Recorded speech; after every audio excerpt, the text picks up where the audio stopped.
Hey guys, K3rnel from Mr. Robot, Season 2, Episode 3, K3rnel Panic, and I was so looking forward to this episode, especially after the premiere last week. I absolutely loved everything about last week's premiere. I thought it very well introduced the storyline. I really loved where everything was going, and I also loved how, I think, I didn't say this, but I like how last week they definitely are trying to make this less of just Elliot's show, because to an extent it is, but they're trying to make it more of an ensemble show, and you definitely do see that in this episode. This episode was long. It definitely was long. It was movie length. It was an hour and 2 minutes long, which is pretty crazy, but, I like that Mr. Robot is doing that because they need to tell the story as fleshed out as possible, and they need to, tell the story that they want to tell, and Sam Ismail, he's in control of everything, and if he wants to make the episode long, he very well can do that, and I like that USA isn't giving him any restrictions. It's like FX. They can make the episode as long as they want, and while this episode was long, for me, I thought it was the best of the three. I absolutely love this episode. There was so much great stuff put in here.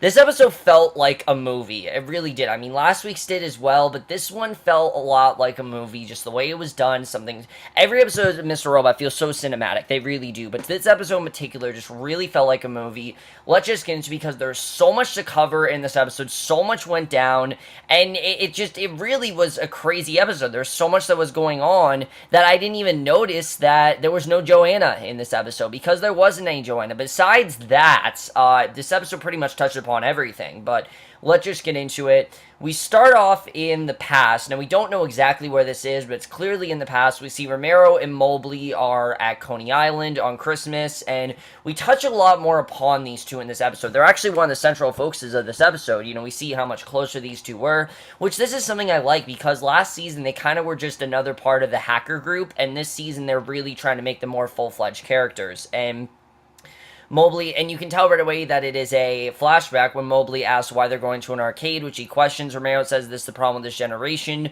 too ADD to really take in the world and to really get in, and he tells him this very long, elaborate story that basically all have to do with different instances of someone opening up, this shop or the arcade or whatever, and then dying. You first see this married couple, they opened up a freak show, and, everything was going good for them at Coney Island, and one day the husband killed his entire family, including himself, so that was one of them.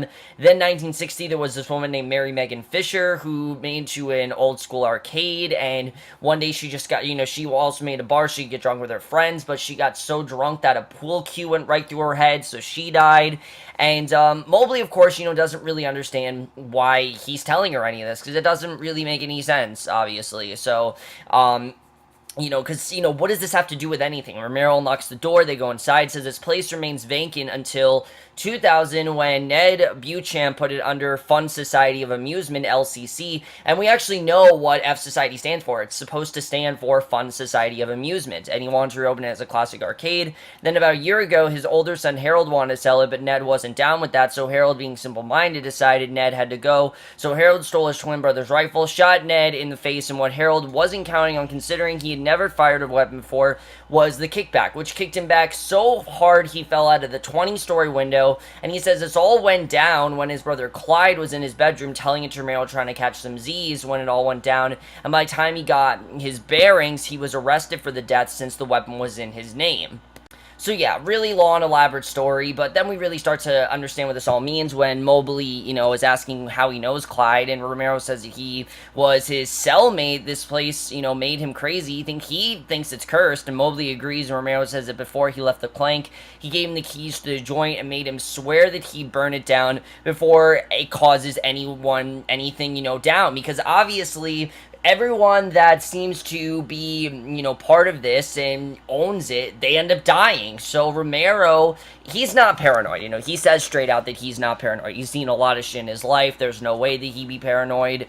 But he's also not, confident enough that he'll be able to keep this place open and that he'll be able to, work there, because he says, that his money's tight, and Mobley says he's not there for him, he wants him to work with them. Romero says he just got out, he can't go back anytime soon, and Mobley says to just hear him out, they need a freaker, and he's the best in the game, and Romero says not to sweet talk him, he doesn't need to tell him who's the best, he invented this shit, and he says either he's ready or he's finding someone else, but he can't get himself mixed up into whatever it is he's doing. And Mobley says this is a chance to get back in the system that stole 6 years of his life. He says it's a game changer. Romero asks who the guy is again, and Mobley says that he's a little weird, but he's gonna love this place, and he's got a thing for Coney Island. He'll like him. Actually, he'll hate him, but he's a genius. Best coder he ever met. And I think it's just the perfect way to describe Elliot. We can tell so well he's talking about Elliot, and he wants to meet him. Romero asks how much. He says he didn't even say yes yet. Money's going to be the deciding factor into all of this, and like Romero was saying, obviously, he's not going to do it unless the pay is good. I mean, that's kind of how any job works. I think if you really aren't sure about a job, you got to just make sure if the pay is good. I think then you kind of know if the job is good for you or not. But, anyway, that doesn't really have to do with this. But basically, he says it's going to take a whole lot to bring him back. Mobley says, in a way, this pays everything. And Romero closes up the shop. Mobley asks what happened to the U and the N. And Romero says that that's a story for another time. And I just thought that was a great way to start things out. Absolutely love that. There's definitely more behind that you in the end. What does that have to do with everything? Why is he not telling him? I don't know. But such a great way to start. Absolutely love it. I think it just perfectly set things up. And then we go right back to the present, where also a great song in the beginning. I really like the song we had in the beginning. But Elliot tells us panic. Here it comes again. Remember this is the sudden cessation of fear, overwhelming fear wrapping around his brain, screaming in his mind. And we then see him on the phone with Tyrell, right where last week's episode left off. And that's something I love that Mr. Robot does. It always has kind of like a prologue where it's like, this is where we expect to go, but it's not. And he says it's good to hear his voice. Elliot asks where he is. Tyrell says not yet, where he's supposed to be, but soon, very soon. Elliot asks where that is, and Tyrell says that he doesn't think that's a good idea. Elliot asks if he thinks someone is listening. Tyrell says to not tell him he's having second thoughts. He doesn't want him to have to worry about him, and Elliot says he needs to know what's going on. Tyrell says it's not safe. He wishes it were. He thinks about him a lot. He thinks about that night when they became gods. And Elliot says he wants to know what happened that night and says to tell him what happened. And basically, before anything had happened, we see Mr. Robot hangs up the phone. Here's the thing. We don't even know if this phone call is actually real. Is this actually happening? I mean, we know that Elliot is kind of crazier this season. He's hallucinating a lot more. There are a lot of things that he's seeing that aren't real, such as the gunshot last week. We clearly know that he got shot somehow, or that something happened there, because there was definitely blood dripping from his head. But obviously, he didn't shoot himself. We know that for a fact, or else he'd be dead. So that's very interesting, the way that was done. I thought that was a very good way to start things off. And then we further illustrate what's going on with Mr. Robot. We really do get into that in this episode, and how he just wants Mr. Robot gone at all costs, because he comes out, hangs up the phone, agrees it's not safe on the phone, and Elliot says he's not going to let him make him prisoner of his own paranoia again. Mr. Robot says that he's not paranoid. He needs him more than he thinks he does. He says they had a deal. He wanted to talk to him. He delivered. Elliot asks if he really expects him to believe it. Did they really talk to the most wild man on the planet? Mr. Robot asks why the fuck he's asking us, because, again, this is a situation where we can't help him because we don't know anything, and that's just the genius of the show. I love that. I love when the show does that. I love when Elliot wants us to help him out, but we don't know anything that's going on. We're as clueless as he is, and Mr. Robot's right. We can't help him here. And basically, he says that he heard it. He talked to him. Elliot says that he talked to him too. Mr. Robot asks what he wants. They had a deal. He delivered. What more does he want? Elliot says that what he always wanted for the panic to finally stop. But before it can, he then hears about Gideon's death on TV, and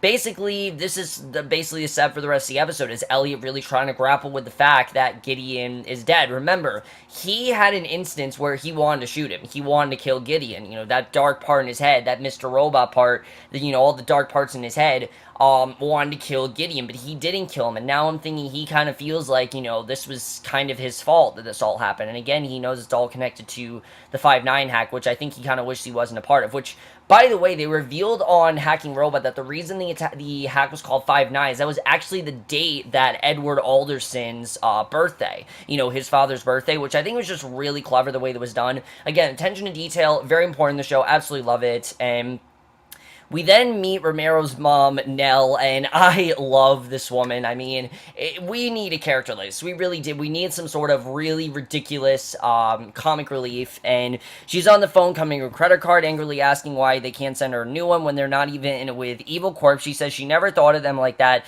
She asks how she's supposed to pay the bills if her pay stops working. She hands up the phone, and Mobley comes in looking for Romero. Now, she doesn't know who where he is or whatever, and Mobley just goes to find him, and he smells something really bad, and there's Romero shot dead on the pavement, so Mobley's never going to get that answer from him. And you know what? That made sense to me, because in the beginning, I'm like, why are we really seeing this, flashback? What was really the point of it? But now it makes sense. The fact that Romero wasn't scared and, didn't have that paranoia and didn't do what Clyde said to do, that's why he died. If he would have burnt it to the ground, then they might not have been in the situation.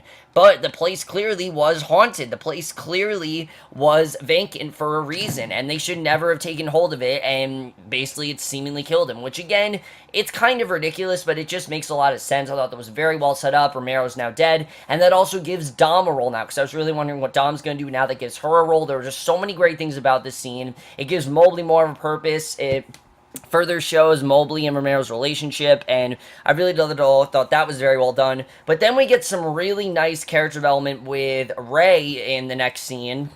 This is one of the reasons why I really loved the episode was as long as it was, because I think if the episode had not been as long, we would not have gotten all the great scenes we got of Ray in this episode. Because as I said, last week Craig Robinson kind of seemed like the normal guy. He definitely did. He seemed like, he was this normal guy that just really optimistic, and we realized in this episode that there was a lot more going on with him than we thought, and there are a lot more similarities to him and Elliot than we thought, because he's at his home, he's eating breakfast, talking to his wife, we think, and he says he was at Mel's flower shop, which has shut down, says with everything going on with the tracking, Mel says, Mel says fresh dollaries just aren't coming through. Besides, now the allowance is down to $50 per day, which is insane. I can't believe that can actually happen, but apparently, because of how bad the hack is, you can only give $50, you can only deposit $50 a day, which is crazy. It's like my weekly pay of like my allowance or something, but no one's paying it on flowers. Says the only way he's getting through this is having breakfast with her, and we see there's this great reveal where there's actually no one there. She's not there. She's clearly dead, and he's not actually talking to her. So that's just really interesting. We're kind of tripping up here. We're like, what's really going on? Is she really there? Is he talking to, what's he really talking to? Is it very much like Elliot, where he thought that Mr. Robot was there the whole time, when clearly it's just another part of his personality, and that's very much what's going on with Ray. Ray, however, is a man that kind of gets it. He's not completely insane like Elliot is, which I think is definitely very interesting, and we'll get into that later in the review, but Elliot's been watching basketball with Leon, who tells him to take it easy with the dosage, meaning that he's back, and we get this very subtle reveal that he's back to drugs, and he asks him what his problem is he's trying to solve. Elliot says he's fine. Leon says that's what he always says, and Mr. Robot says they're back to the morphine, asks him what he's going to accomplish, and Elliot tells him that it's not morphine,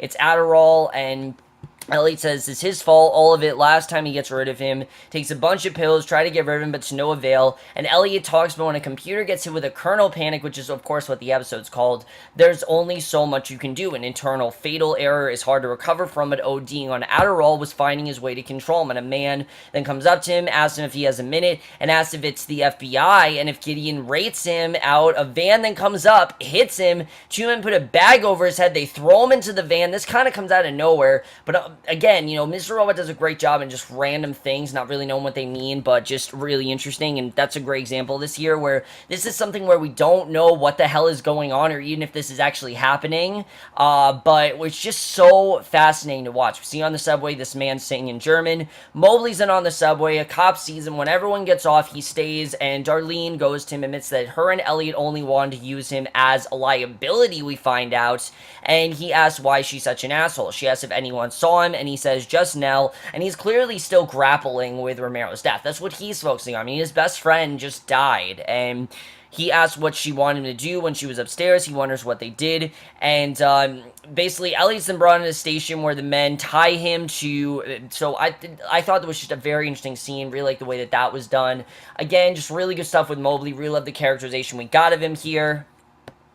And then we get to the really fucked up stuff I know you guys want me to talk about, something I think that was very reminiscent of Elliot's drug trip last year. If you remember that episode, in episode 4 of last season, where basically the entire episode was Elliot tripping. It pretty much was, and this is kind of like that. In some ways it is, in some ways it isn't, but Elliot's brought to a station where the men tie him to a chair, they take the bag off his head, he asks where he is, the men pull out a wheelbarrow, and they make him eat what's in it from the funnel, they pour it down his throat, and they feed feed him ass loads of it, and the man that had is there too, and we don't know who the man is, and he then throws it all up in his home. Mr. Robot says to get the Adderall out of his system, get those shitty pills out, as we wonder if this is actually happening, because this entire time, I can't even tell if this is actually happening, because the man had to reveal to be Mr. Robot after this, and then we see Elliot literally digging through the vomit just to get his pills. I mean, it's disgusting stuff, but just seeing the desperation, Elliot, seeing what he's going through, doing what he will do whatever he can to get rid of Mr. Robot, even if it is crawling through vomit and trying to get the pills. The pills is what's making Mr. Robot go away, and he's going to do everything he can to make sure he does go away, and he says that he will not be owned. Just a really powerful scene. Really did love that. Angela's then at Evil Corp, and I think we got a lot more characterization of Angela in this episode, because it seemed like last week that Angela was going into more of an anti-hero, and definitely she is, but I don't think she's all the way there yet. I think this episode definitely shows that she has a long way to go before she is quote-unquote a villain, because I don't think she definitely is. I mean, Portia Doubleday even said to not judge Angela based on that scene, so I'm not going to. I'm going to listen to what Portia Doubleday said, that she's a lot more complicated than that. I think this episode really does hint at that. We see she goes to Price, who gives his condolences about Gideon and says, very unfortunate when bad things happen to good people, and then talks about the interview she set up, how it's all wrong. He wants to Fox and Bloomberg, no pre-interview, and he wants final approval of all questions beforehand, and she says that she's on it, and she leaves, but not before saying that she thinks this is a mistake, that Fox isn't where they should be right now. Bloomberg is where investors get their news. He tells her to sit down, and she does as asked. He sits down next to her, and she asks if she's ever had dinner at Fidelio's, and she says she hasn't, and he says it used to be a bar years ago, and now it's one of the finest restaurants in the city, and he knows the chef very good, and he says that he'll have his cell make a reservation. She agrees. He said that he'll arrange a car to pick her up Saturday at 8, and he agrees, and Bloomberg is more appropriate. They'll stick with that. She thanks him, and he says that he notices she always looks at his picture before she leaves, and he says that she must find it interesting, as he does, how a man can change the whole world with a bullet in its place. And it's just a really interesting scene. Really like the way that was done. I like seeing this transformation in Angela. Definitely like where that's going.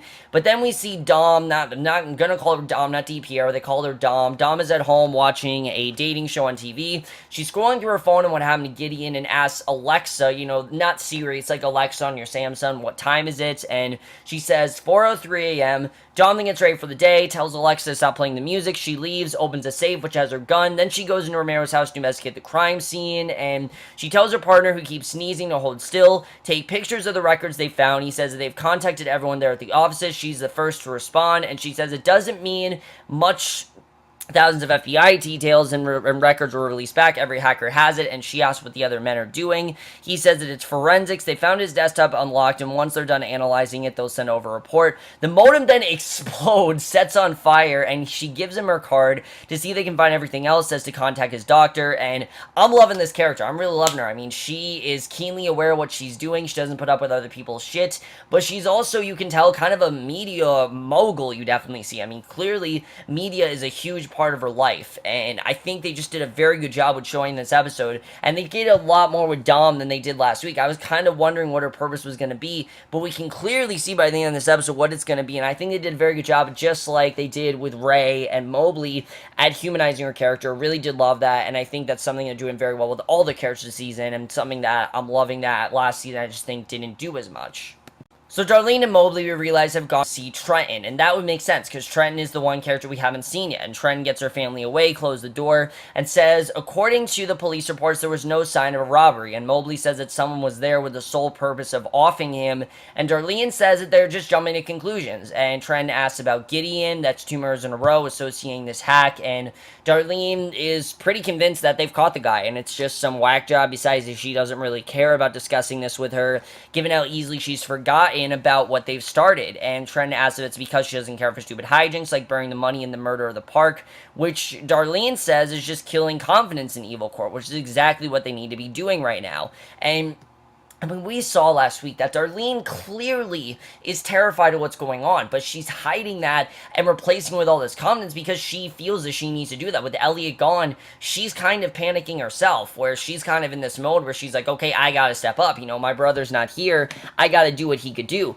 The problem is, I don't know if Darlene is as good as holding it together as Elliot is, definitely. And I think definitely we're seeing here that she's not as good as holding it together. And Darlene says that it's not them. They don't know any of them except Darlene. except Darlene and Elliot, and they will only communicate through her, and she hasn't told them anything, and Mobley says that she's not the only person that they've talked to, referring to Elliot, of course, and she assures him that there's no way that he would do that, and she says that the state he's in, they don't know. Darlene says to not say what he's thinking, and Mobley says if she doesn't want to listen, that's on her. But he's taking off and not staying around to be next. He's going to stay with his buddy in Arizona, obviously because he's terrified that the Dark Army's coming after him, and Darlene says that if they want them dead, they would be all ready, and if he's gonna end up in Arizona, being dead is not much of a downgrade. And trying to ask what she suggests they do, she says that she'll talk to Elliot and hit them both when she gets more info, and until then, she needs them to stop spazzing and be cool. So you do get the sense that these storylines aren't going to come together. They're separate right now, and Elliot, of course, is away from Fsociety, but we definitely get the sense here that he's not going to be able to run for long. I mean, obviously, Darlene's going to come after him. She has questions for him, and he's not going to be able to run for that much longer. I think we definitely do see that here. So she leaves them, and Mobley says that he doesn't trust her or Elliot since he tried to pull a gun on Romero, and says that they talked to the Dark Army, and now they're trying to tell him that they're not involved. And Trent asks what he's saying. He says that they just committed the crime of the century, and they're trying to cover their tracks, and right now they're the tracks, and basically he obviously is not convinced from Darlene. You know, he's not convinced that any of this, that they're safe at all. You know, he's not convinced that any of this is going to work, really, and I think she deep down knows that they don't really know what they're doing either, and that they don't really have control here, but I think she kind of just wants to be in control, and there's not really much she can do, and I think until Elliot's pulled back in, they're going to be in this state of panic for a while, definitely. So Ray is then talking to a man named RT, who clearly used to work for him, and he's half blind, and says that a lot of life is a balancing act. They're all just doing their best tightrope walking among that bit of ungodly pain that's staring them a trip up, take money in hell. One isn't very useful without the other. Case in point, even though he's been paid handsomely, the physical condition he's in right now kind of cancels that out, and he'd like to say up front he's very sorry this happened to him. He says that this guy he deals with can be ruthless, and he's more of a positive reinforcement kind of guy, just known to be more productive. Nevertheless, that doesn't change what's been done to him. The person who did this will get proportionate retribution, but he still needs him to fix something for him. Sight's been down way too long. Good news is, once he brings it back up, he will get his money back in time, good willing his help, and that's all he wants to do, is help put his life back in balance. And I like seeing, you know, what he's going through. I mean, like Ray said, you know, he's not a hacker, but he clearly is involved with computers, and we definitely do see that here, and I like that we got a little more characterization of what's going on with him in this next scene. So RT says that he keeps emptying the Bitcoin wallets and the server keeps crashing up, and he doesn't know how to stop, and if he only knows basic network security measures, then he'll have to find someone who can migrate the site to another more secure location and set up a system of hot cold wallets, and pleads him to help him figure out because he can't. And Ray then gets into the car with the man who clearly is the one that made him half blind, and he's trying to convince him again, and Ray says that just because he beat a man's face to a pole doesn't mean he'll know what he doesn't, and he says they're not animals. They need to find someone who can do the migration thing he's been talking about, and asks him about the weather, and tells him to turn on the goddamn weather station, and they leave. And Elliot then tells us that it's been 3 days since he slept. He's up to about 200 milligrams now, but that's not the secret. He's gone for good, but that's not the secret. And he basically tells them Mr. Robot is gone. He's gone for good, and I'm like, no, there's no way that Mr. Robot's gone. If Mr. Robot's gone, the show would be done. The show is called Mr. Robot. There's no way that he's going to be gone. At least he thinks so. He says it was so simple. He's more aware now, way more focused. And Rami Malek just killed it in this scene, just showing all this fake happiness, and everything you can tell here is so fake, but it's also so funny just seeing this. I mean, it's very reminiscent of episode 3 when he said that Fsociety is over. I mean, we knew for a fact that Fsociety wasn't actually over, and you can tell here that Mr. Robot's definitely not gone. He said he's way more focused, he's 100% gone, the Adderall's working, and fuck it, the drug doesn't feel good. He says he's even more comfortable talking to people, and he's actually talking to Leon about his Seinfeld philosophy. It's really funny. He asks why he hasn't done this before. He says he's even found God. He says even the basketball game is enthralling. The ball goes into a hoop. He screams slam dunk, as things can finally go back to normal, and it will just be us from now on. Together, maybe he'll read to us or just talk, but the point is now he's gone, and he says straight out that he knows we're not buying into this because it's not true, and he says it was feeling good for a few days, weren't we, but this is the 5th day of not sleeping, and he thinks as he continues to pop pills, and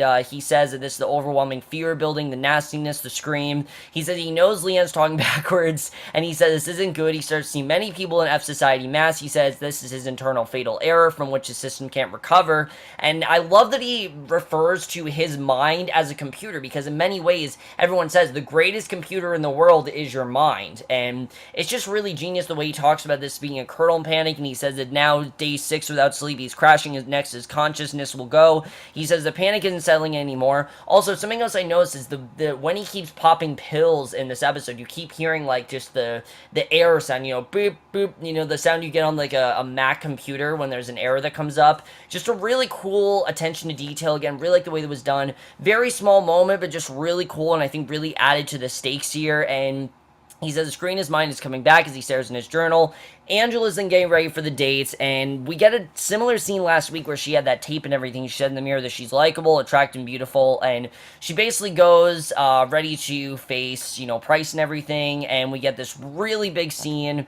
She walks into the restaurant, and she's greeted by Price and a few other colleagues, Saul Weinberg, Managing Director of Operations, and Jim Chevy, SVP of BA, and she introduced herself. Price says that he's a master of the universe. Price sits down to dinner and pays the check, and Saul says that because of the situation, he has to pay up front now, which, again, just really interesting. The fact that, again, you really do see how fucked, Evil Corp is. They're in the worst situation of everyone, and he gives a toast to many new relationships, being new opportunities. Dom is then at home masturbating to a chat roulette site, which I thought was pretty funny. But again, I like seeing that besides Dom being a police officer, she's anything but this professional, woman. She's not like that at all. She clearly is a media mogul, and she invests her entire life on the internet, which I just completely goes against, Elliot's, philosophy and life, just everything he wants to accomplish, that he feels that we're invested in our phones, and it goes completely with everything Elliot says. And she asks Alexa when the end of the world is, and she says, well, most likely be about the sun. Dom says, right, but of course you can tell she isn't sure. She looks at her phone, looks at the information connected to Fsociety, because she knows there's definitely a connection there.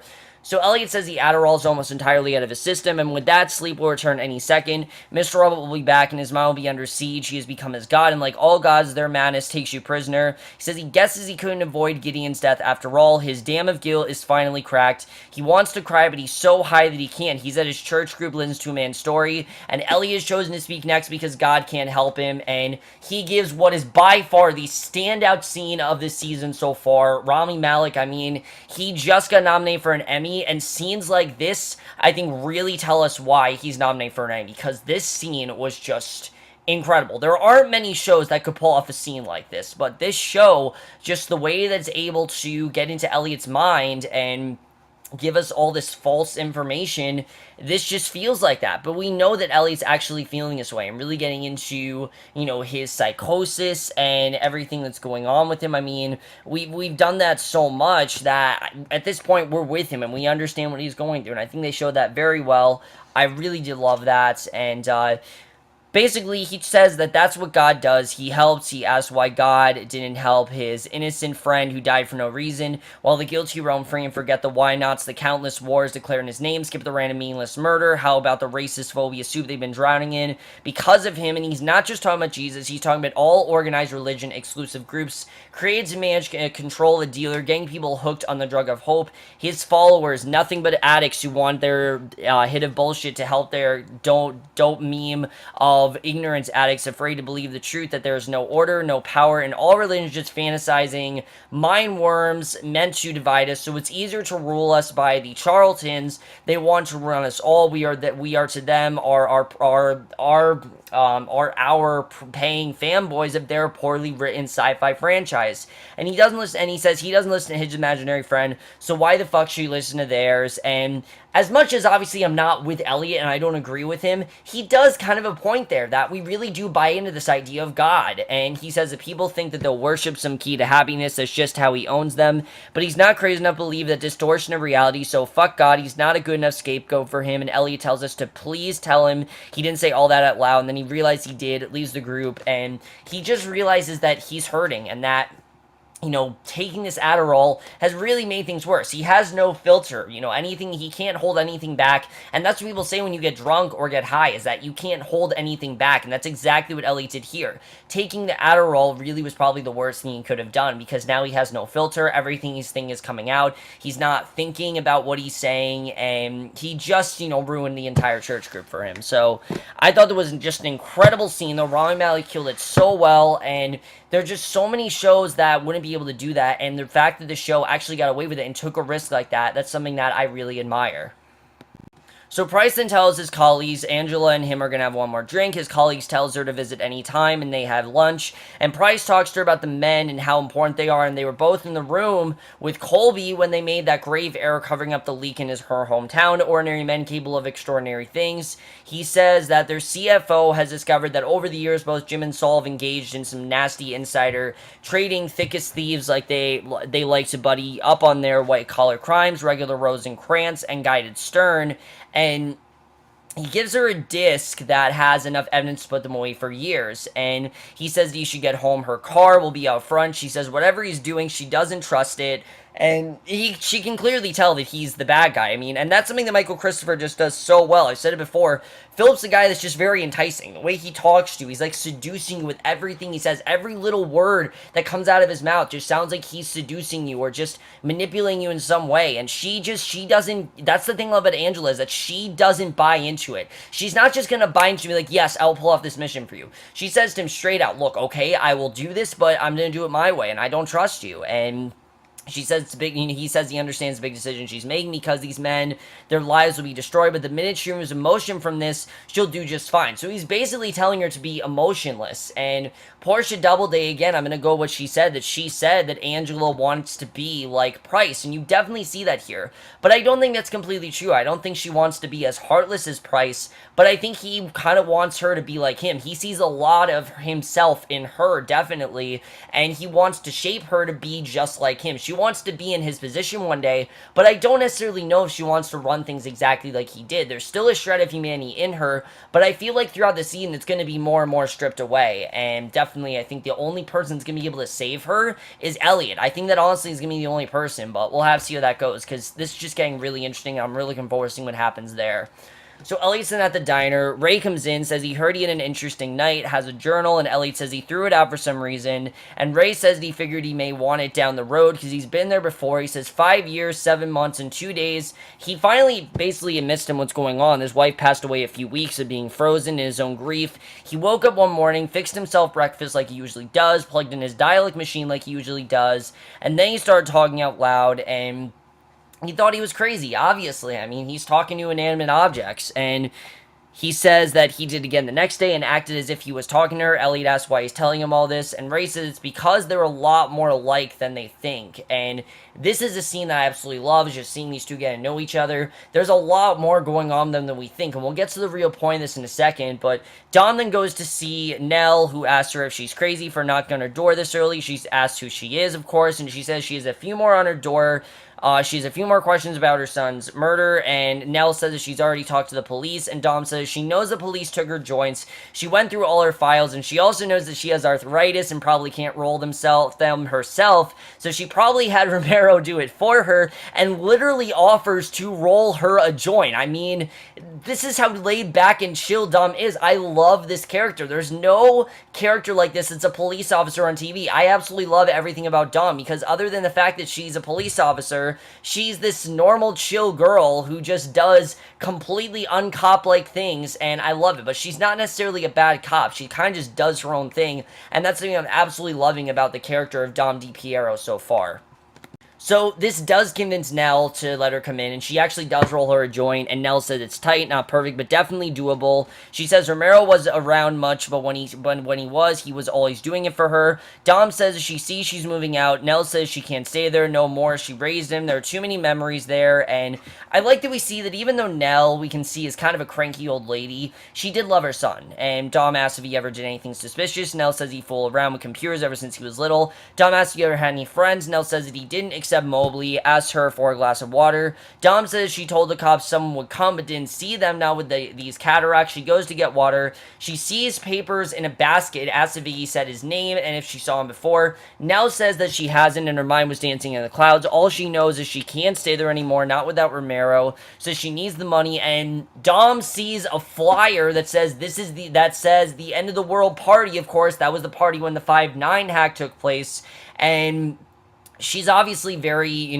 she definitely finds this very telling. She knows there's definitely something going on there. She doesn't know what it is, but she knows there's definitely something connected to this. And I love that Dom is going to find out this information. We'll get at it in a second, but we go back to Elliot and Ray, and we basically realize what the point of this all is, because Elliot asked Ray what he should do, and Ray asked why he started praying in the first place, where Elliot says that he thought it was the right answer to controlling his life. Ray says his wife, she drove her car that day and did everything right, wore her seatbelt, hands at 10 and 2. She was the most perfect driver he'd ever met. It was annoying. She stayed in a line, never went above or below the speed limit, stopped at traffic signs, followed every rule, and then one day none of that mattered. He says control is about as real as a one-headed unicorn taking a leak at the end of the rainbow. It all goes back to Mr. Robot's, saying of control is just an illusion. There really is no control, because as much as we want to be in control, some things we just can't control. Nature takes its course at sometimes, and Elliot asks what they have. Ray says the bullshit people say when you fall, you gotta get up. He rejects it because the whole thing is a fall.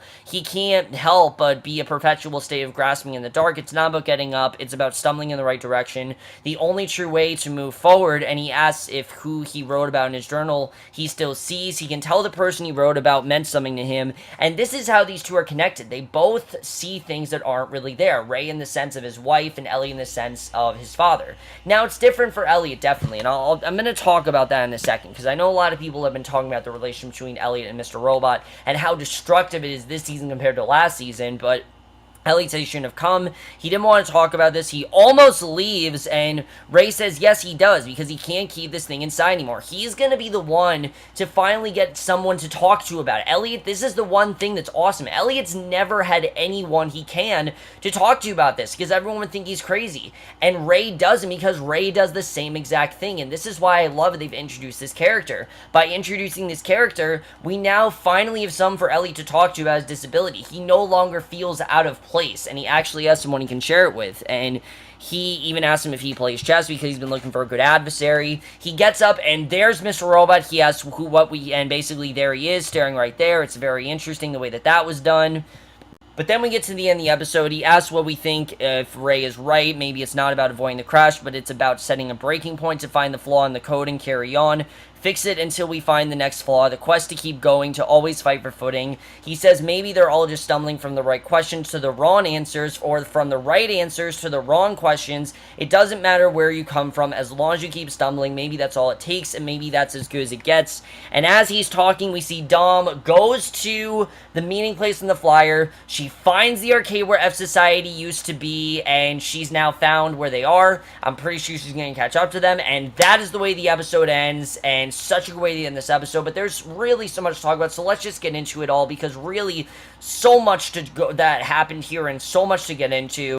What I loved about this episode, like I said, is that besides all the stuff that was going on with Elliot, this was an ensemble episode. There was no star of this episode. Everything really is connected in some way, but it's all about how people are dealing with things and how they recover from the 5-9 hack. Everyone's really kind of, worrying about it. And I want to talk about the Mr. Robot-Elliot relationship for a second, because a lot of people have been talking about that. How last season he was more of a mentor, and this season he's more of, destructive. And I don't think that that's supposed to be destruction of his character in any way, or character assassination, as they call it. I don't think that's what this is.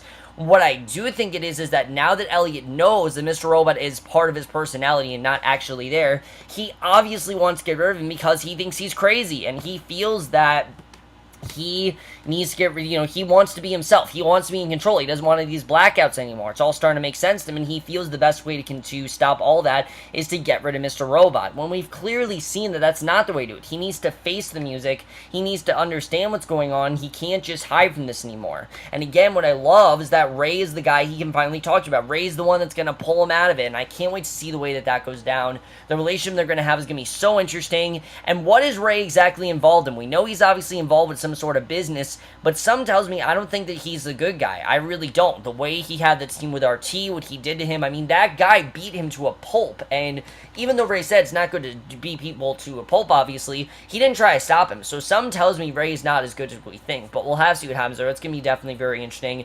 We definitely get the sense that Elliot's going to be pulled back in. I mean, Darlene's definitely going to talk to him about what's going on with the 5-9 hack, but is Mobley right? Was it the Dark Army that did this? I mean, we know this was a random guy who killed Gideon, but who the hell killed Romero? We didn't see any of that go down, so I think there's a reason why definitely why was the U and the N gone? There's definitely more of a reason as to why. Why didn't Romero want to talk about that? I mean, that definitely, he just made himself sound way more suspicious, and there's definitely more going on than we think. I think there's definitely more between, the U and the N not being there, and I love that Dom already is on the scene. She already knows a lot of what's going on. She knows where Fsociety was, she knows about the end of the world hack. I mean, there's no doubt in her mind that they're the ones that did the 5-9 hack, but she doesn't know who the man was behind it all, who the mastermind was, and we get the sense that she's probably going to come after Elliot very quickly, and I already really do love her character, really what they've been doing with her. They do a good job of not making her a stereotypical cop at all, because she has none of the traits that a stereotypical cop does.